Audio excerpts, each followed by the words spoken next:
Hausse des projets d'embauche confirme la dynamique de l'emploi en France. Lire aussi.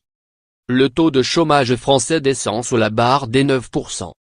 L'évolution constatée par Pôle emploi résulte de la progression assez nette de la part des employeurs qui veulent étoffer leurs effectifs, 25,9% cette année plus 3,5 points en 12 mois. C'est dans le monde de la construction que les intentions de recrutement enregistrent la plus forte augmentation plus 37%.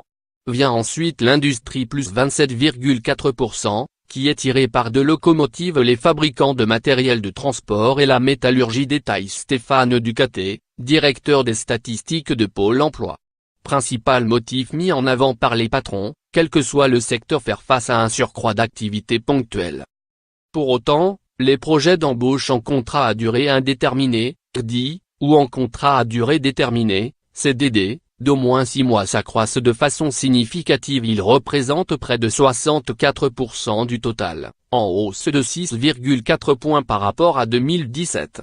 Désormais, le CDI occupe la première place parmi les intentions de recrutement avec 41,7%, contre 36,1% pour les contrats de moins de 6 mois.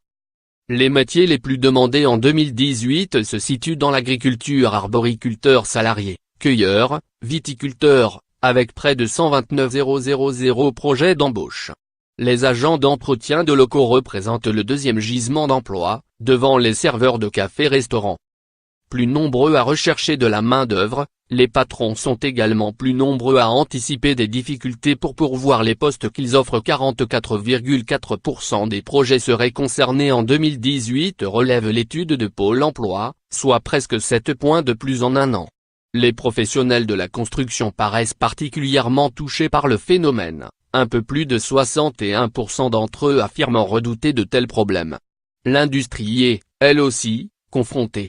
Ce sont d'ailleurs des professions de ces deux secteurs qui affichent le pourcentage de projets de recrutement jugés difficiles le plus important, près de 80% pour les couvreurs et couvreurs-zingueurs qualifiés, un peu plus de 78% pour les chaudronniers, tôliers, métalliers, et etc. Les employeurs, qui s'attendent à de telles situations, avancent le plus souvent deux explications: la pénurie de candidatures et l'inadéquation des personnes au profil convoité.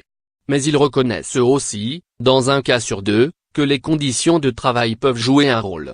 De telles tensions doivent cependant être relativisées, souligne M.